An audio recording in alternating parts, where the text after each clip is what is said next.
Huh? Hey there. Subscribe to my channel.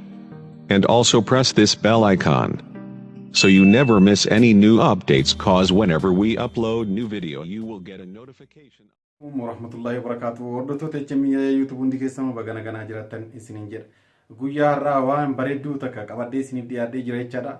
Torbee takka keessatti viidiyoon hanga dhiise nama 900 gara nama 70,000 oliitu laallamee jira jechaadha. Kanaafuu carraa ijoollee teennaa hedduu isin gammachiisuuf isin taphachiisuudhaaf wanti an dhufe jechaadha.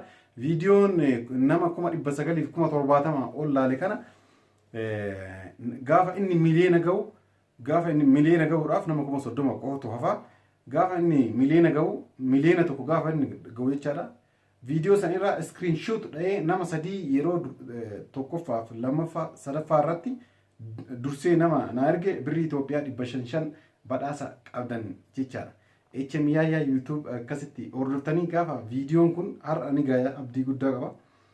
Nama 30 qofatu hafee nama 970 irra jira. Yeroo duratti screenshot dhooftanii jechaadha viidiyicha kan miliyoona tokko gaafa inni ga'u miliyoona tokko kan jedhu san duwwaa gaafa inni ga'e screenshot dha'ee nama footoo yeroo jalqaba irratti na erge jechaadha. HMI YouTube irraa badhaasa qabdan jechaadha. Warri tokkoffaa erge, kan lammaffaa erge, kan sadaffaa erge jechaadha. Nama sadii birrii Itoophiyaa 500 qabdanii jechaadha sadan keessanuu. Namoonni hedduun na erguu ni dandeessu.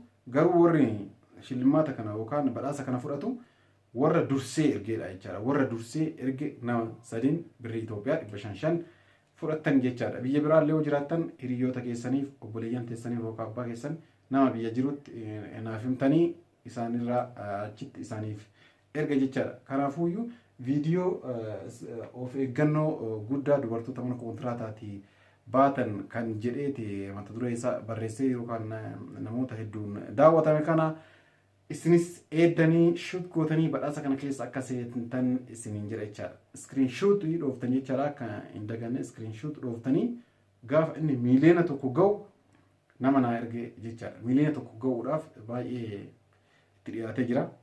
Har'a miliyoona tokko ni ga'a jedhee abdii guddaa qaba jechaadha torbee takka keessatti viidiyoon kun. Akkuma akkasitti jechaadha wanti beekuu qabdan tokko jechaadha. Viidiyoon kana badhaasa kana fudhachuudhaaf gaafa inni tokko duwwaa jedhee warra screenshot akkasii kaaseetu na erga.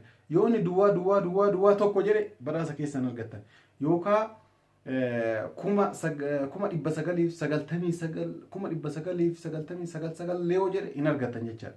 Gaafa inni tokko duwwaa jedhe duwwaa lama hoo jedhe duwwaa sadii hoo jedhe badhaasa keessan argattan hin seentan jechaadha.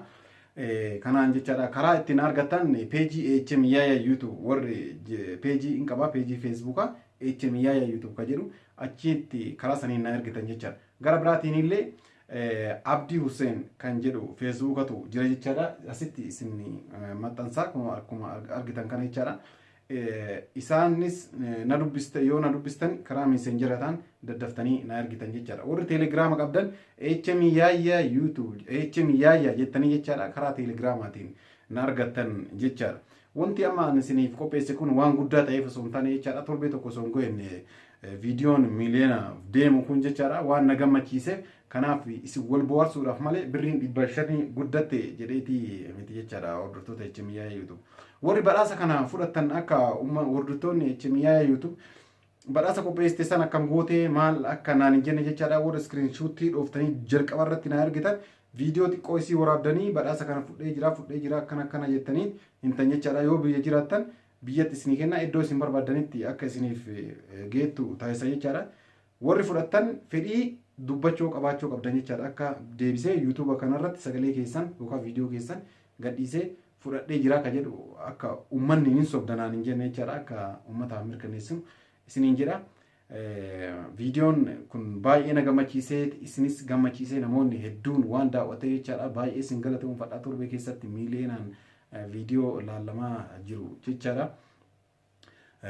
Kana waan ta'eef jechaadha baay'ee galatoomaa kana qofaa miti kan kanaa olillee yeroo biroo akka isinii dhiyeessu abdii guddaa qaba jechaadha hordoftoota HMIA YouTube.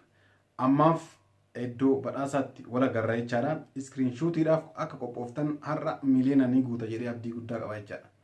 Nagaatti. Eentu moo'ataan isin wajjin deebina jechaadha eentu akka moo'ate. Nagaatti.